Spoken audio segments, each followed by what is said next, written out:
તો કોઈપણ શહેર કે ગામ માટે રસ્તો એક મૂળભૂત જરૂરિયાત હોય છે, ત્યારે જો અવર જવર કરવા માટેનો રસ્તો જ બિસ્માર હાલતમાં હોય તો સ્થાનિકોને પારાવાર મુશ્કેલીઓનો સામનો કરવો પડે છે। આવી જ સમસ્યા ખેડામાં ઉદ્ભવી છે, તો આવો જોઈએ આ અંગે અમારો વિશેષ અહેવાલ।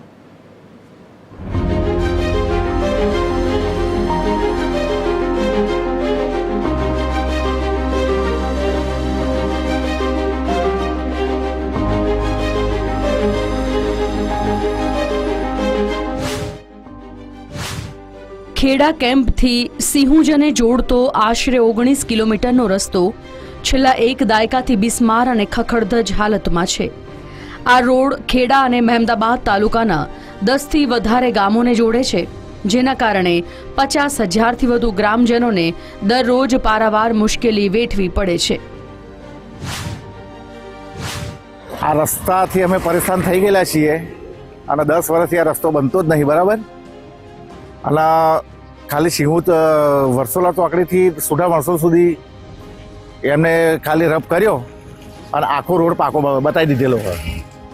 અને આની આ હાલતમાં રસ્તો હતો, એના પાટાઈ પાડ્યા હતા, એના પેલા સોલ્ડરિયા માર્યા હતો અને થોડો આરસીસી અમારી બાજુ થોડોક ભરાયો, તે પછીનું કોઈ આ રસ્તાની રજૂઆત થઈ નહીં। અને રસ્તો થાય એટલું સારું છે, કારણ કે અમે હેરાન થઈ ગયા છીએ। મુશ્કેલી તો અમુક તો ગાડીઓ ટોકાઈ છે, વચ્ચે એક ગાડું આવરું ફરી ગયેલું વરસોરા થાય। અત્યારે રસ્તાની બહુ પ્રોબ્લેમ જ છે, આખા અઠવાડિયામાં જવા આવવાનું, બરાબર।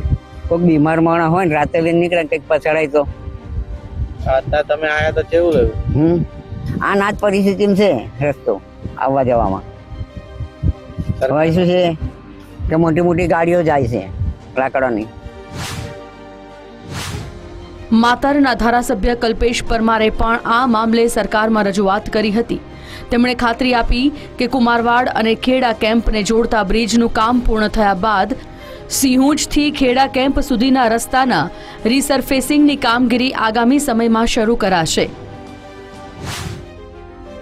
એ રસ્તાની અંદર પહેલા રીસરફેસિંગ મંજૂર થયો, પણ વચ્ચે બ્રિજ એક કુમારવાડ ખેડા કેમ્પની અંદર નદીનું પાણી આવે, એ દર સાલ પૂરા આવે એટલે 4 થી 5 ફૂટ પાણી ઉપર આવી જાય રસ્તો, એટલે કુમારવાડ ખેડાની અંદર સંપર્ક વિહોણું થઈ જાય। એટલે એ પાસ થયેલો, પણ છતાં અમે રિવાઇઝ કરીને પછી પાછું એસ્ટિમેટ મોકલ્યું કે આ બ્રિજ પહેલો બનાવવો જરૂરી હોય અને બ્રિજની સાથે એ રસ્તો મંજૂર થઈ જશે। આ મહિનાની અંદર કાલે પણ એને પુરાણી કરી છે, આ મહિનામાં લગભગ મંજૂર તો આપી દેશે સરકાર, એવી ખાતરી આપી છે।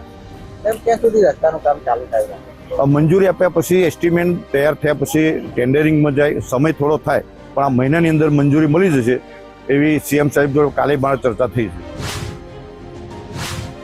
રસ્તા પરના ખાડાઓને કારણે સગર્ભા મહિલાઓ અને વૃદ્ધો સહિતના લોકોને 19 કિલોમીટરનું લાંબુ અંતર પસાર કરવું અત્યંત મુશ્કેલ બની ગયું છે, ત્યારે માર્ગ અને મકાન વિભાગે ફક્ત થીંગડા મારીને સંતોષ માની લેતા સ્થાનિકોમાં રોષ ફેલાયો છે।